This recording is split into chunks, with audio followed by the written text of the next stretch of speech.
J'ai dit que c'est de la survie. J'ai dit que tu as un mec qui vient de buter ton pote, il vient vers toi. Et tu as la chance que tu as le canon qui est à proximité. Pourquoi? Parce que si tu n'as pas le canon à proximité, tu te fais buter comme tout le monde. Au dojo, tout va bien, dehors, rien ne va plus. Il y a des profs, il y a beaucoup de profs d'arts martiaux ou de cercles qui disent « Moi, j'enseignerai jamais les techniques contre arme à feu parce que personne ne va plus vite qu'une balle. » Non, sans déconner, je savais pas. Évidemment. Mais moi, je préfère donner une petite chance à mes élèves de survivre plutôt que de se laisser fumer bêtement. C'est mon avis. Voilà. Donc, on va avoir des techniques qui sont à la base militaires. Donc, je pense que si les militaires se font chier à faire ça, c'est que je pense qu'il y a quand même un peu d'efficacité. Moi, j'ai été formé par des militaires, notamment, certains de mes profs, et c'est ce qu'on va voir aujourd'hui. Donc, ça fonctionne. Par contre, évidemment que c'est super risqué puisqu'on joue notre vie. Mais au lieu de rester comme ça peut arriver. L'état de sidération, on est comme ça. Ça peut arriver de se faire buter, évidemment. Maintenant, si on a la chance, si le bon Dieu, comme on dit, il est avec nous, on a la chance de faire quelque chose, et bien il y a des petits principes. Les techniques parfaites, ça n'existe pas dehors. Il y aura des petits principes à faire, et peut-être ça peut sauver une vie, peut-être la nôtre. On est d'accord, ça aussi ça fait polémique sur Internet, que l'agresseur est pas con en général. Quand il vous menace, il va pas vous donner le flingue. Et que dans les films, on voit ça. La personne n'est pas bête. Par contre, ça peut arriver. Ça peut arriver qu'un pistolet se retrouve proche de vous. On peut venir dans différentes situations aujourd'hui. Mais évidemment que, voilà, si toi tu te mets dans la peau d'un agresseur, est-ce que tu vas venir près de moi? Non. Pour le risque que je lui attrape le flingue et quoi.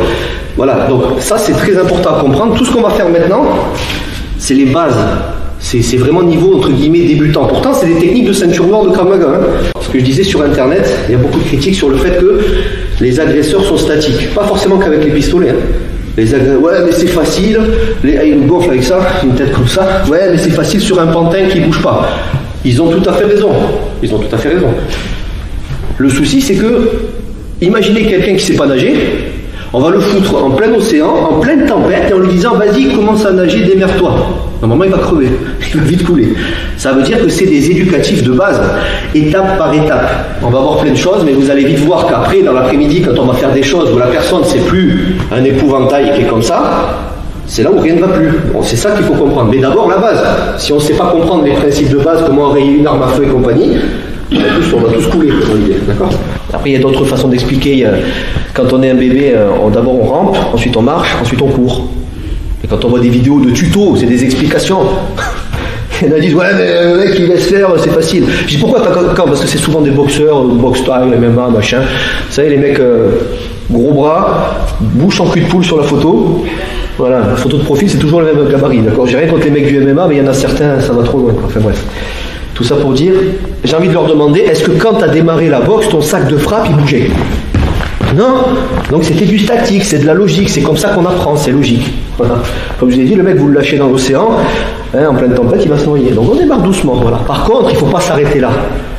Ça dépend du niveau des personnes, parce que ça devient compliqué. Après, vous allez voir cet après-midi, c'est un niveau vraiment au-dessus du très haut niveau que je vais vous montrer, que j'ai appris avec un de mes professeurs qui s'appelle Itai Gil. C'est les techniques les moins risquées, mais évidemment que c'est extrêmement risqué. Bien sûr.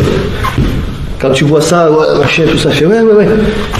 Un peu de jugeote, faut mettre 2 neurones en connexion. Des fois, pour certains, je parle pas de vous forcément, mais je m'adresse à ceux qui sont sur Internet en général. C'est difficile pour eux. Ouais, c'est facile, machin. Est-ce que j'ai dit que c'était facile ? Non.